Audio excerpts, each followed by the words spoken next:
Il n'est certainement pas exagéré de dire que la vie aurait été beaucoup plus terrifiante si les dinosaures avaient survécu. Mais que diriez-vous si je vous disais que la Terre était autrefois peuplée de créatures encore plus grandes, plus redoutables et plus féroces? Des serpents de taille gigantesque aux monstres des profondeurs marines et aux créatures bizarres tout droit sorties de vos cauchemars. Voici quelques animaux qui étaient encore plus terrifiants que les dinosaures. Dunkleosters. Certaines des créatures les plus terrifiantes ayant jamais existé étaient des habitants des eaux, et le Dunkleosteus ne fait certainement pas exception. Ce poisson brutal a vécu pendant la période dévonienne tardive, il y a environ 370 à 360 millions d'années, souvent appelé l'âge des poissons. Pour votre information, cela remonte bien avant que les dinosaures ne foulent la Terre, à une époque connue sous le nom d'ère mésozoïque, entre environ 245 et 66 millions d'années. Les scientifiques ont divisé cette période en trois époques, le Trias, le Jurassique et le Crétacé. Mesurant entre 8 et 10 mètres de long, le Dunkleosteus avait une forme aérodynamique semblable à celle d'un requin, avec une tête protégée par une armure et un visage que seule une mère pourrait aimer. En raison de son apparence féroce, vous pourriez être surpris d'apprendre que le Dunkleosteus n'avait en fait pas de vraies dents. Mais ne vous laissez pas tromper. Au lieu de cela, il avait deux longues lames osseuses capables de claquer et d'écraser presque n'importe quoi. Et je veux dire presque n'importe quoi, car le Dunkleosteus n'était certainement pas un mangeur difficile. Il se nourrissait de poissons, de requins et même de sa propre espèce. Ses terrifiantes dents poussaient continuellement et se frottaient les unes contre les autres, en suçant, agissant comme des cisailles autoréaffutantes. Pour vous donner une idée de la puissance de sa mâchoire, les scientifiques ont estimé qu'elle pouvait générer jusqu'à 8000 livres de force de morsure par pouce carré. Pour vous donner une perspective, la morsure d'un lion génère environ 650 livres par pouce carré. Le défaut fatidique du Dunkleosteus était qu'il était si avide qu'il souffrait souvent d'indigestion. Des fossiles de cette bête préhistorique ont souvent été trouvés aux côtés de restes de poissons régurgités et semi-digérés. Vous serez peut-être heureux d'apprendre que le Dunkleosteus n'est plus là aujourd'hui, mais si vous voulez vous assurer que Be Amazed ne connaisse jamais non plus l'extinction, vous savez quoi faire. Il suffit de faire un petit tour au bouton « J'aime » et s'abonner, et de leur montrer un peu d'amour. Et n'oubliez pas de chatouiller cette petite icône de cloche aussi, comme ça vous serez le premier à savoir quand je mettrai en ligne du contenu incroyable. Accrochez-vous pour découvrir encore d'autres bêtes qui vous donneront des frissons dans le dos. Hélicoprion. Si vous pensiez qu'entrer dans l'eau avec un Dunkleosteus était une perspective terrifiante, alors attendez d'entendre parler de l'hélicoprion. Ce poisson horrible de 25 pieds de long et vieux de 270 millions d'années est la star de l'un des mystères fossiles les plus vexants jamais rencontrés par les paléontologues. Tout a commencé avec la découverte de étranges spirales pétrifiées de dents allongées qui ressemblaient un peu à des bonbons fruités fossilisés. Le géologue russe Alexander Petrovitch Karpinski a inventé le nom Hélicoprion en 1899, après avoir déterminé que ces étranges fossiles faisaient en réalité partie d'un poisson semblable à un requin. Sa meilleure supposition était que le dispositif d'alimentation inhabituel était attaché au nez de cette créature disparue, comme un corps de fête enroulé en permanence. Mais les restes ont continué à poser problème aux paléontologues pendant plus d'un siècle. Des années passées à spéculer sur le véritable agencement de la spirale dentée ont produit une multitude de visions bizarres de requins, avec des spirales de dents pendantes de leur museau, suspendues à leurs mâchoires inférieures, nageoires dorsales, nageoires caudales, et même enfouies profondément dans leur gorge. Ce n'est qu'en 2013 qu'une étude dirigée par Leif Tepanila de l'Université d'État de l'Idaho a correctement proposé que la rangée de dents enroulées remplissait totalement la mâchoire inférieure dans une formation semblable à une scie. Au fur et à mesure que le poisson vieillissait, de nouvelles dents se formaient continuellement à l'arrière de la mâchoire inférieure, tandis qu'il n'y avait pratiquement pas de dents supérieures. Alors comment l'hélicoprion attrapait-il et consommait-il sa proie? De manière terrifiante, les paléontologues suggèrent qu'au fur et à mesure que la mâchoire se fermait, la spirale dentée tournait les dents vers l'arrière dans un mouvement de sciage. Comme si cela ne suffisait pas, le plus grand spécimen d'hélicoprion jamais trouvé avait une mâchoire d'1 mètre de large. Ouf, merci au ciel que ce terrifiant tueur de scie soit éteint depuis environ 225 millions d'années, parce que c'est un véritable cauchemar. Oiseau de terreur. Le simple fait que les scientifiques aient surnommé la première race d'oiseaux de terreur devrait vous dire tout ce que vous devez savoir sur ces créatures effrayantes. Mais je vais quand même de vous donner le résumé complet. Après qu'un météore a anéanti les redoutables dinosaures comme le T-Rex et le Vélociraptor, l'oiseau de terreur a émergé pour devenir le principal prédateur terrestre en Amérique du Sud, un titre qu'il a défendu pendant les 60 millions d'années suivantes. Ces bêtes préhistoriques à plumes mesuraient jusqu'à 3 mètres de haut et avaient des pieds semblables à ceux du T-Rex et un bec crochu capable de sectionner la moelle épinière d'un cheval d'un coup fatal. Leur règne, de terreur, a commencé bien avant ce que nous connaissons actuellement comme l'Amérique centrale, lorsque l'Amérique du Sud était encore une île. Tandis que des animaux comme les félins à dents de sabre et les loups prenaient le relais comme principaux prédateurs ailleurs, la plupart des mammifères en Amérique du Sud étaient de paisibles herbivores. Cela fournissait aux oiseaux de terreur un véritable festin d'animaux mangeurs de plantes, sans aucune concurrence.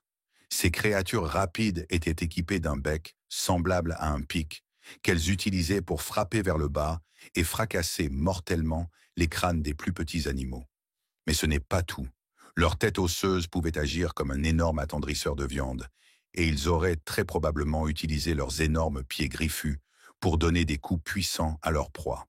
Pendant leurs 60 millions d'années de règne, 17 espèces différentes de la famille des oiseaux de terreur sont apparues puis ont disparu, jusqu'à ce qu'elles disparaissent complètement il y a environ 2,5 millions d'années. Cela vous fait apprécier un peu plus les pigeons de rue, n'est-ce pas? Platybelodon.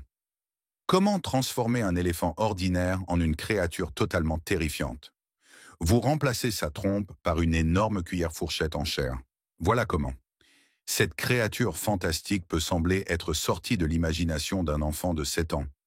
Mais si vous voyagez dans le temps entre 8 millions et 22 millions d'années dans le passé, vous verrez par vous-même que le platybelodon était autrefois aussi réel que possible. Cet ancêtre de l'éléphant moderne avait une mâchoire étrange qui se composait en fait d'une paire de défenses élargies, qui, soit dit en passant, ne sont que des incisives modifiées. Mais quel était l'objectif de cet outil bizarre? Après tout, les animaux ne gaspillent pas d'énergie à développer des caractéristiques inutiles. Lorsque le platybelodon a été décrit pour la première fois dans les années 1920, on pensait que ces incisives inférieures étaient utilisées pour pelleter, racler, creuser et drainer de la végétation douce dans des environnements aquatiques ou marécageux. Mais en 1992, le paléontologue David Lambert a proposé qu'elles étaient également utilisées comme armes en forme de faux capables de trancher à travers la végétation dense. Au lieu de se déplacer le long des côtes, le platybelodon errait à travers l'Asie, l'Afrique et l'Amérique du Nord du Miocène, se nourrissant de plantes terrestres, saisissant des branches avec sa trompe et les coupant avec ses faux intégrés. Parce que ces appendices en forme de cuillère-fourchette ne se fossilisaient pas aussi facilement que l'os, nous avons en réalité beaucoup de chances de connaître ces créatures bizarres. Heureusement, elles ont eu l'amabilité de mourir, parfois en masse, près ou dans des rivières, qui sont des lieux idéaux pour une fossilisation facile. Bien qu'elles ne posent pas une menace majeure pour les humains, si elles étaient encore en vie aujourd'hui, il est sûr de dire que ces animaux ont toujours l'un des visages les plus effrayants de l'histoire. Andrew Sarchus. Il est difficile d'imaginer quoi que ce soit portant le nom d'Andrew étant plus terrifiant qu'un dinosaure. Mais cette créature féroce en dit autrement. Bien qu'aucun squelette complet d'Andrew Sarchus n'ait jamais été trouvé, une partie d'un crâne de l'un de ces animaux, découverte en Mongolie en 1923, mesurait près de 3 pieds de long. Le chef de l'expédition, Roy Chapman Andrews, a décidé que cet animal devait être un carnivore en raison de ses énormes dents et a décidé de le nommer. Numéro 5. Andrewsarchus mongoliensis. Après lui-même, bien sûr. À ce jour, c'est le seul spécimen jamais trouvé appartenant à cette espèce terrifiante, qui a parcouru l'Asie il y a environ 45 à 36 millions d'années durant l'ère Éocène. Les paléontologues ont élaboré une impression du reste du corps de l'animal en se basant sur les connaissances acquises grâce à son crâne et sa relation avec une autre créature préhistorique ressemblant à un ours appelé Mesonyx. Le résultat est une vision de 4,8 mètres de long et 1,8 mètre de haut, véritable combustible pour cauchemar. Cet animal massif, ressemblant à un loup, marchait sur 4 pattes courtes et avait un corps et une queue longs avec des pieds griffés. Il avait un museau terrifiant, avec de grandes dents capables de broyer des os, pesant entre 800 et plus de 1000 kg. Donc, au cas où vous auriez besoin d'une autre raison de trembler de peur, cette taille monumentale fait d'Andrewsarchus le plus grand mammifère terrestre carnivore connu ayant jamais existé.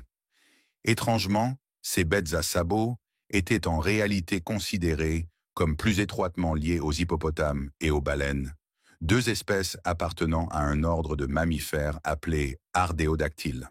Comme Andrewsarchus est seulement connu par un crâne et quelques autres os, la question de savoir s'il était un prédateur actif ou simplement un charognard surdimensionné est débattue, mais je n'aimerais certainement pas tenter ma chance. Titanoboa. Si vous avez peur des serpents, c'est le moment de prendre une collation rapide. Il y a 60 millions d'années, durant l'époque paléocène, dans les eaux marécageuses de ce qui est maintenant la Colombie, se cachait le plus grand serpent ayant jamais existé, le Titanoboa. Mesurant près de 15 mètres de long et pesant un colossal 1134 kg, ce serpent surdimensionné était 10 fois plus lourd que l'anaconda vert qui règne aujourd'hui sur ces mêmes territoires. Malheureusement, Titanoboa n'a jamais croisé le fer avec le T-Rex. Existant juste quelques millions d'années après la chute des dinosaures, Titanoboa régnait sur l'immense jungle marécageuse où tout était plus chaud, plus humide et plus grand qu'aujourd'hui. Dans le respect de ce thème général de la grandeur, Titanoboa était si grand qu'il défiait pratiquement les lois de la physique. Chaque créature vivante a évolué sous la contrainte de la gravité. La seule raison pour laquelle des créatures massives comme la baleine bleue de 30 mètres peuvent exister, c'est parce que la gravité n'affecte pas les géants autant dans la mer. Les scientifiques spéculent que c'est ce que Titanoboa a probablement exploité pour atteindre sa taille énorme. La créature était si surdimensionnée qu'elle n'était probablement pas capable de se déplacer très bien sur Terre et devait passer une grande partie de son temps dans l'eau, se comportant davantage comme un anaconda aquatique, malgré une apparence semblable à celle d'un boa constrictor moderne. Vous savez, imaginez juste plonger dans la rivière et apercevoir la peau de l'un de ces énormes animaux sur la rive à proximité. Si vous vous demandez ce que mangeait Titanoboa, la réponse simple est tout ce qu'il voyait. Le serpent géant était un prédateur embuscade et comptait sur sa force incroyable pour étrangler sa proie. Titanoboa se cachait et chassait principalement de grands reptiles, engloutissant de gigantesques tortues et même des crocodiles. Pourquoi, et même quand Titanoboa s'est éteint, reste un mystère. Mais imaginez le chaos qu'il aurait pu semer parmi nous, pauvres humains, s'il n'avait pas disparu. J-Colopterus. 3 mots. Scorpion. Marin. Géant. Je parie que vous n'auriez jamais pensé entendre cela ensemble dans une phrase au sujet d'un animal réel. Vous serez heureux d'apprendre que le groupe aujourd'hui est un des Eurypteridés, également connu sous le nom de scorpion marin, qui appartenait à l'ordre des arthropodes, était principalement composé de petites créatures, de la taille d'une main humaine, c'est-à-dire, sauf pour le J-Colopterus, qui vivait il y a environ 460 millions d'années, pendant la période silurienne. Ce scorpion marin épineux pouvait atteindre jusqu'à 2,4 mètres de long, ce qui en faisait le plus grand arthropode connu. Pour mieux comprendre à quoi il ressemblait, imaginez simplement ces facehuggers de la franchise Alien, à des proportions énormes avec la capacité de nager en plus. Son corps segmenté en forme de pagaie était similaire à celui du bizarre crabe-fer à cheval, sauf que, vous savez, beaucoup plus géant.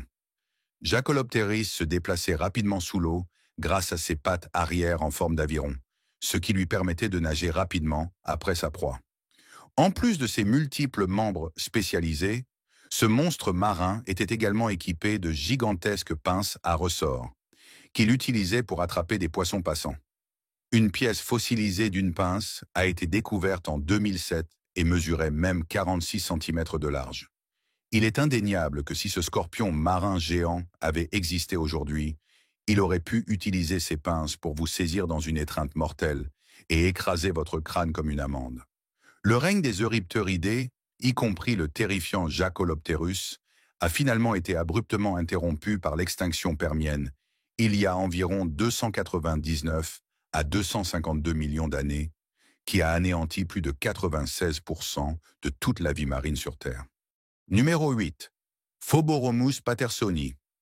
Vous avez peut-être remarqué que de nombreux animaux de l'ère préhistorique étaient essentiellement des versions plus grandes et améliorées de certains des animaux qui existent encore aujourd'hui. Eh bien, permettez-moi de vous présenter peut-être l'exemple le plus troublant de ce thème, Phoboromus pattersoni. Ces vrais Ratsila étaient les plus grands rongeurs jamais vus sur Terre, mesurant environ 3 mètres de long, avec un autre 1,50 m de queue à ajouter. Des restes de ces rongeurs répugnants ont été récupérés de plusieurs sites en Argentine, au Brésil et au Venezuela au fil des ans. Bien que leurs plus proches parents vivants soient le modeste cochon d'Inde, ils ressemblaient davantage à des capybaras modernes, malgré leur taille plus grande et leur poids plus lourd. Les examens des squelettes de ces rongeurs inquiétants suggèrent qu'ils pesaient probablement autour de 800 kg, ce qui est à peu près la taille d'un bison américain. Les membres postérieurs de Phoboromus pattersoni étaient massifs comparés à ses membres antérieurs minces, ce qui indique qu'il se reposait probablement sur ses jarrets en se nourrissant, utilisant ses membres antérieurs plus petits pour rassembler de la matière végétale. Tout comme le capybara, Phoboromus avait une mâchoire en profondeur et des incisives tranchantes adaptées à son régime herbivore. Bien qu'ils soient des herbivores, ces énormes rongeurs auraient eu des incisives d'1 pied de long, capables de causer de graves dégâts si vous veniez à les croiser. Phoboromus dominait les zones humides et les marais côtiers jusqu'à leur mystérieuse disparition il y a environ 8 millions d'années. Donc, la prochaine fois que vous frémirez devant la taille d'un rat dans la rue, rappelez-vous qu'il pourrait y avoir beaucoup pire. Hallucigenia. Il n'est pas inhabituel que les paléontologues aient des difficultés à déchiffrer à quoi ressemble un animal, surtout lorsqu'il a été éteint depuis 400 millions d'années. Mais le cas de Hallucigenia était encore beaucoup plus difficile que la plupart des autres. En fait, les scientifiques ont étudié ce ver de la taille d'un pouce pendant plus de 50 ans avant de pouvoir déterminer où se trouvait sa tête. Jetez un coup d'œil à cette créature complètement absurde et vous verrez ce que je veux dire. En 1977, le paléontologue britannique Simon Conway Morris est tombé sur un fossile bizarre de 6 cm, trouvé dans le schiste de Burgess dans les Rocheuses canadiennes 66 ans plus tôt. Il avait déjà été classé comme un ver annélide, qui comprend les sangsues et les vers de terre. Mais Conway Morris n'était pas d'accord. Selon lui, l'organisme loufoque pouvait en fait marcher sur plusieurs paires d'épines semblables à des échasses, tout en ayant également de nombreuses tentacules sortant de son dos. Il a nommé la créature Hallucigenia parce qu'elle était si absurde qu'elle ressemblait à quelque chose que vous hallucineriez lors d'un mauvais trip. Mais en 1991, les chercheurs Lars Ramsgold et Heisi Guan ont retourné l'idée de Conway Morris littéralement. Ce qu'il avait identifié comme des tentacules s'avérait être les pattes de la créature, donc le modèle a été inversé. Les épines, désormais situées sur le dos de la créature, étaient probablement utilisées pour la défense.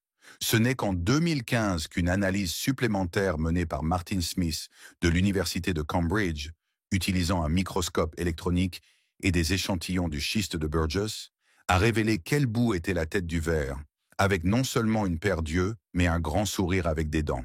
Bien que les scientifiques ne sachent pas exactement ce que Hallucigenia mangeait, la couronne de dents autour de sa bouche était probablement utilisée pour aspirer l'eau et la nourriture dans l'intestin. Bien qu'il ait pu être minuscule, il ne fait aucun doute que cette hallucination flasque est sérieusement inquiétante. Anthroplura. La plupart des gens se sentent mal à l'aise autour des petites bêtes rampantes ordinaires. Mais il y a des millions d'années, ces créatures redoutables pouvaient atteindre des proportions incroyables. Prenons l'exemple d'Anthroplura, un mille-pattes de 2,5 mètres qui arpentait la Terre pendant la fin de la période carbonifère, autour de 359 à 299 millions d'années. Bien qu'il soit probable qu'Anthroplura était herbivore et se nourrissait de matière végétale morte comme les mille pattes modernes, il ne fait aucun doute qu'il était tout de même plutôt terrifiant. Des traces fossiles découvertes suggèrent que ces énormes mille pattes pouvaient se déplacer à grande vitesse, ondulant des centaines de grandes pattes avec un rythme inquiétant et zigzagant pour éviter les arbres et autres obstacles. Anthroplura étaient les plus grands invertébrés terrestres de tous les temps, ce qui signifie qu'il est très peu probable qu'ils aient eu des prédateurs naturels. Leur corps segmenté était si flexible qu'ils pouvaient probablement se dresser dans une posture défensive et vous regarder droit dans les yeux s'ils le voulaient. Ces insectes monumentaux se sont éteints peu après la fin de la période carbonifère, lorsque le climat humide a commencé à se dessécher, réduisant considérablement les forêts tropicales qui étaient leurs habitats naturels. Mais pourquoi n'avons-nous pas de tels insectes géants de nos jours? La théorie dominante est que les insectes préhistoriques étaient si grands parce qu'ils profitaient de l'excès d'oxygène dans l'atmosphère terrestre. Pendant la période où Anthroplura vivait, l'augmentation de vastes forêts de marécages de plaine a conduit à des niveaux d'oxygène atmosphérique d'environ 30%. C'est presque 50% de plus que les niveaux actuels. Alors la prochaine fois que quelqu'un dira que le changement climatique n'est pas réel, présentez-lui ce mille-pattes surdimensionné et super effrayant. Mosasaurus. Si vous êtes fan des films Jurassic World, vous connaissez peut-être déjà le Mosasaurus grâce à cette superbe scène. Mais le fait est que le Mosasaurus n'est pas techniquement un dinosaure. Ces grands reptiles marins sont en fait étroitement liés aux serpents et aux lézards monitors. Mais cela ne les rend pas moins terrifiants. Ce carnivore gigantesque et à sang chaud parcourait les mers du globe il y a environ 80 à 66 millions d'années. Bien qu'aucun spécimen complet n'ait jamais été trouvé, les paléontologues estiment que le Mosasaurus pouvait probablement atteindre des longueurs de 13 à 15 mètres et peser environ 2,5 tonnes. C'est plus grand qu'un bus de ville moyen et plus lourd que 2 rhinocéros adultes. Regardez un peu plus près et vous verrez que le Mosasaurus captif des films Jurassic World a 2 rangées supplémentaires de dents terrifiantes à l'intérieur de sa énorme mâchoire. Vous pourriez penser que c'est juste un exemple classique de réalisateur tordant la vérité pour un effet dramatique. Mais non. Tout comme les serpents modernes, le Mosasaurus avait des dents ptérygoïdiennes ou fangs à l'intérieur de sa massive mâchoire qui étaient ancrées dans des os au plafond de sa bouche. Ces dents, qui étaient incrustées dans le tissu charnu de ses gencives, facilitaient la prise et l'ingestion de leur proie sous l'eau.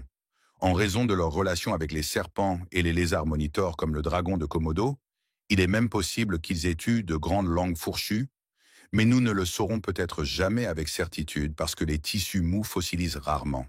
Il ne devrait pas être surprenant que le Mosasaurus ait été un prédateur extrêmement réussi.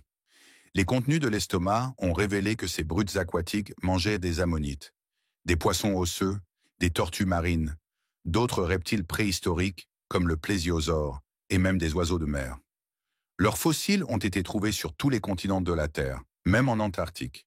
Ils sont même devenus les prédateurs marins dominants au cours de la période Crétacée, jusqu'à ce que l'événement d'extinction K et G, qui a mis fin aux dinosaures, les anéantisse également. Kraken du Trias. Depuis des siècles, les pêcheurs racontent des histoires d'un monstre marin terrifiant, capable de renverser un navire et d'avaler son équipage, le Kraken. Ces énormes bêtes ont fait leur apparition dans leur juste part de films d'Hollywood, mais ont-elles vraiment existé? En 1857, le naturaliste danois Japetus Steenstrup a examiné un grand bec de calmar échoué, mesurant environ 3 pouces de large. Il en conclut que le kraken était réel et qu'il s'agissait d'une espèce de calmar géant qu'il nomma Architeuthis dux, ou calmar régnant. Depuis lors, environ 21 espèces de calmars géants ont été décrites, chacune provenant de différentes parties du corps échouées sur la rive. Ces créatures insaisissables parcourent les profondeurs de l'océan, mais il est difficile de savoir exactement quelle taille elles atteignent, car des spécimens entiers sont rarement trouvés. Certaines estimations suggèrent que le calmar colossal, la plus grande espèce vivante connue uniquement par des becs trouvés dans les estomacs de cachalots, pourrait peser jusqu'à 1500 livres et atteindre 33 pieds de long. Ce n'est peut-être pas un calmar de proportion kraken, mais une telle bête a-t-elle déjà rôdé dans les eaux préhistoriques? Eh bien, le professeur Mark McMiniman du Mount Holyoke College à South Hadley, Massachusetts, le pense. Selon McMiniman, il pourrait y avoir eu d'énormes calmars de 30 mètres dans le début de la période triassique qui chassaient les ichthyosaures, des reptiles marins de la taille d'un autobus scolaire qui ressemblaient un peu aux dauphins modernes. McMiniman a d'abord présenté l'idée en 2011 lors de la réunion annuelle de la Geological Society of America à Minneapolis. Il a basé son hypothèse sur la découverte bizarre de 9 vertèbres fossilisées d'Ichthyosaurus au Nevada, disposées en motifs linéaires qu'il soutient ressembler aux motifs des disques de ventouse sur les tentacules céphaliques. McMiniman a évoqué le fait que les céphalopodes modernes sont des créatures intelligentes et que les pieuvres ont été connus pour collecter des os, des coquillages et des pierres pour leurs terriers. Mais d'autres paléontologues ne sont pas aussi convaincus, certains critiques pointant du doigt le manque de preuves que les céphalopodes accumulent réellement leur proie. D'autres ont même accusé McMiniman de simplement lire les os sur le site du Nevada, comme des feuilles de thé préhistoriques. Mais en 2013, McMiniman est revenu sur le site du Nevada et a découvert un autre fossile. Cette fois, un fragment qu'il pense être l'extrémité d'un énorme bec appartenant à un kraken du Trias. Malheureusement, le fossile non identifié est trop fragmentaire pour prouver la taille du céphalopode auquel il a pu appartenir. Bien qu'il n'y ait certainement que peu de preuves qu'un véritable calmar monstrueux vive aujourd'hui, la théorie de McMiniman suggère qu'il y a des raisons de croire que les calmars ont atteint des tailles stupéfiantes dans le passé lointain. Et lorsque nous considérons que seulement 5% de l'immense océan a été exploré jusqu'à présent, il est tout à fait possible que quelque chose de bien plus grand et de plus effrayant que le calmar géant ait un jour rôdé au-delà de la portée humaine. Si vous deviez ramener l'une de ces terreurs préhistoriques d'entre les morts, laquelle choisiriez-vous? Faites-le moi savoir dans les commentaires ci-dessous et merci d'avoir regardé les gars.